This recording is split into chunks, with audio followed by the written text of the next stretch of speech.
From the director who brought you such classics as Red Sonja and Dr. Dolittle comes his most epic of unimpressively bland masterpieces, Conan the Destroyer. It sucks balls! Let's watch it! Between the years when the ocean... See that? So we start off with Conan as he's apparently replaced Subotai with a very obnoxious comedy relief. I think we made the merchant angry. But we didn't steal everything he had. They got me because Rob Schneider was off making worse movies. But they're suddenly surrounded by a ton of soldiers who attack him with nets and sticks. I don't think that's gonna work, guys. Please get in our nets. We'll be your friends. Do you know who I am? Queen Taramis. What do you want? I need your help. That's why I sent my men to attack you. I'm just saying hello. You have nothing that I want. Look at the shrine. Show me the desire in your deepest heart.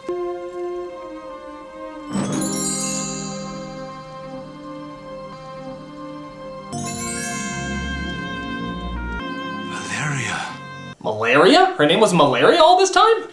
Actually, it's Valeria. And if Conan goes with the queen, she can help bring her back to life. So of course, he agrees. Hail, Conan of Nazareth! Oh, he even comes across another camel, like in the first film. I'm sorry about what happened the last time, but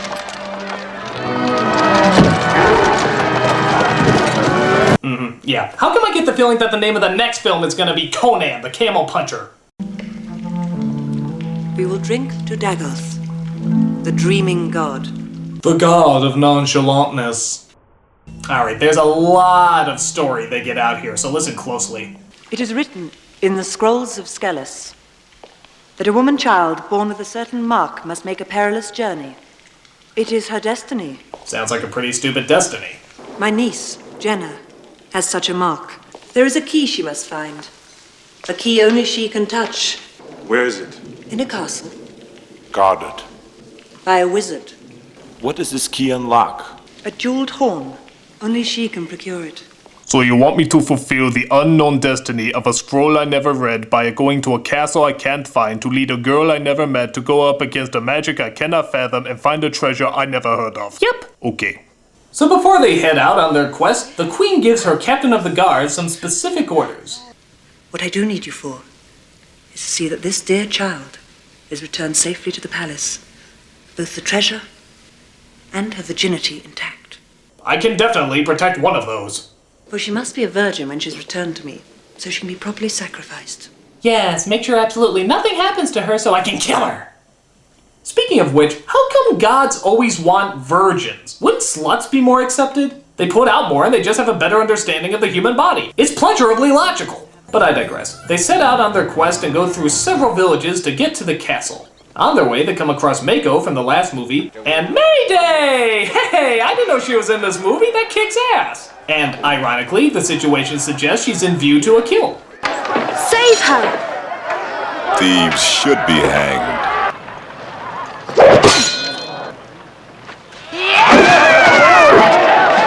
So, how come she has a horsetail on her ass? Is that just the style then? Look at that, Abu! It's not every day you see a horse with two rear ends. So Mayday wants to join them for saving her life. The captain tries to shoo her away, but it doesn't seem to work. This looks arousing. I better join them. I swear that if Conan will let me ride with him, I will give my life for him. We shall see. So she joins their team as they ride to the castle they were looking for. Water is not usually the most stable spot to build a castle. I mean, seriously, who builds their castle in the middle of a swamp? Well, the king said it was daft to build a castle in a swamp, but I built it all the same, just to show him. It sank into the swamp. We then cut to the wizard who owns the castle. Hey, it's the Burger King's mutilated brother, Daniel. So they decide to rest for the night while the evil wizard transforms himself into a hideous beast. Butterfly in the sky, I can go twice as high. Take a look, it's a reading rainbow. So he captures Jenna and holds her in a room made out of tinfoil. The others break into the castle and try to get her back. My god, the fabulous baseball diamond.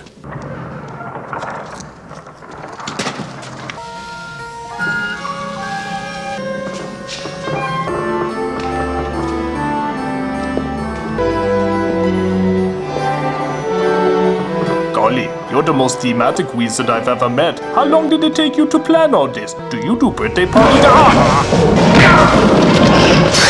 So the were-wizard tries to attack Conan as his friends watch helplessly. But Conan discovers he has to destroy the mirrors in order to destroy the wizard, which is a little strange. I mean, if you're the wizard, why would you want your weakness surrounding the room?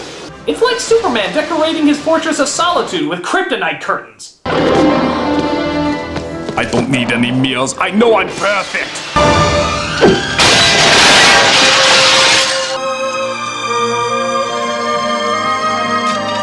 Boy, he's taking that sword through his chest pretty well, isn't he? I mean, I would scream or something, but he keeps all his pain inside, and I respect that. Wait a minute! They could crash through the door the whole time? Why didn't they just do that before? Were they just looking for the doorbell to be polite? So as the journey continues, we find that the niece has quite the attraction to Conan, as she tries to see if she can get some dating tips from Mayday here, because she really looks like a person who's into girly talk. I didn't know women could be warriors. Who said I was a woman? All my tribe are warriors. How do you attract a man? I spear him, gut him, then wear him. What I mean is, suppose you set your heart on somebody. Take him! And take him. Like that? I often use my club to bash him on the head and drag him to my cave by his hair, but that's so yesterday, girlfriend. But Jenna finds she needs someone more sophisticated to talk about sex with. In order for a man to really know a woman, and for her to know him, they have to join. Join? He has to take his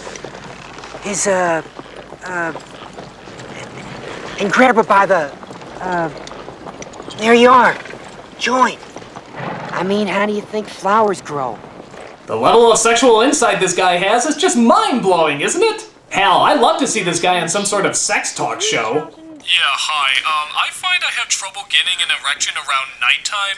What would you suggest for that? No, I mean, you know, with the things and the guys over here, woman's over here, and the joining, and with the big and the ooh and the you know, flowers. So they find castle number 2 and locate the treasure the queen was talking about. But they're greeted by some unpleasant company on their way out. We are the keepers of the horn. Then you know what will happen if the horn is placed back in the forehead of Daggers. The god will live again. No one is able to control him. Enough talk. Low blow, guy! Conan the crotch stabber! So they fight their way through and hide behind some sort of magic door. The pubic beard here, it turns out, is also a wizard, as he uses his powers to open the door up.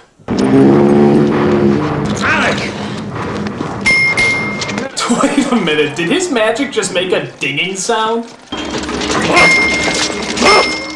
Oh man, he must have been the laughingstock at Hogwarts, don't you think? My magic produces lightning! My magic produces fire! My magic goes...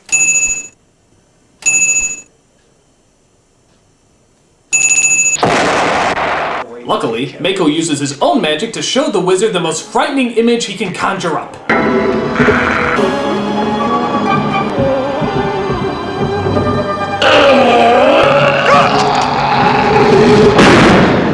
So the captain gives our heroes the slip as he rides off with Jenna. Where are the others? They're coming, don't worry, go. Oh, okay, thank God I'm an idiot. So they arrive at the castle as our heroes are not far behind. Today is your birthday. All of Shadowzar is celebrating. Drink. To death. I mean killing you. I mean life. I mean killing you. But the fearsome five break into the castle where they come across the captain, who plans to stop them from thwarting Jenna's sacrifice.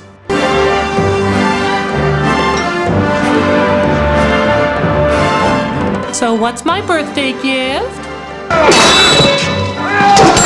Is it a pony? Is it a dagger and a pony? Is it you stabbing me in the throat so you can resurrect a god in order to control him and hopefully rule the world? And a pony? Save the girl! Oh yeah, I guess we have been standing here the whole time. I was confused because I thought there was an easily breakable piece of glass in front of us. See, that's the only thing that can hold us back. So because she's not sacrificed, the statue is instead transformed into... Okay, I think James Earl Jones' snake scene just got out silly. It looks like one of those Rankin Bass stop motion figures if it was shit out by Swamp Thing. But our comic weasel is nice enough to throw a dagger into his eye. Boy, I feel a little weird saying this, but Conan is literally fighting a one-eyed, one-horned giant purple people eater. And you know what? It sure looks strange to me. So Conan kills the creature as he delivers the final blow. And if you can believe that Weasel Man here actually tries to take credit for the victory.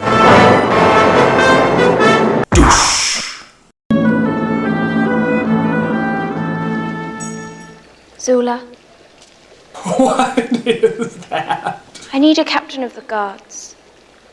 I see no reason why a woman wouldn't do as well as a man. You shall be called Punky Brewster, the Brave. Will the world's greatest wizard come forward, please? Not you, I said the world's greatest wizard. Just kidding. One cannot rule without wisdom.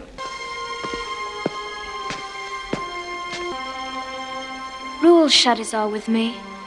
I need a royal cherry popper, and you more than qualify. I will have my own kingdom, my own queen. I will own the beautiful land of California. California.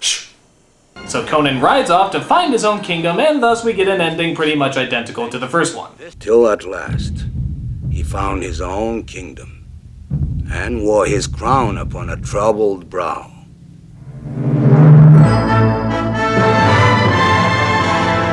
Another story that I will not tell, because I am dead Schwarzenegger's in California and this franchise is non-existent. So those are the Conan movies. How do they measure up? Well, the second one is just crap. Once in a while there's something interesting, but for the most part it's just boring. The first one, however, I gotta admit it's sort of a guilty pleasure for me. I mean, again, it's stupid, but it's so epically stupid. The characters are memorable, the cinematography is great, and the music is some of the best I've ever heard in a movie. It's kind of hard not to enjoy it. Now granted, I've never read the original stories, and from what I hear, the movie doesn't do them any justice, but I still like the first one, for its corniness, for its grand scale, and for its over-the-top execution. Is it bad? Sure, but it's a very enjoyable kind of bad. And if you're an Arnold fan, you'll definitely check it out. But how will Conan match up against the armies of darkness, Satan himself in the end of days? That is another story. I'm betting he wins.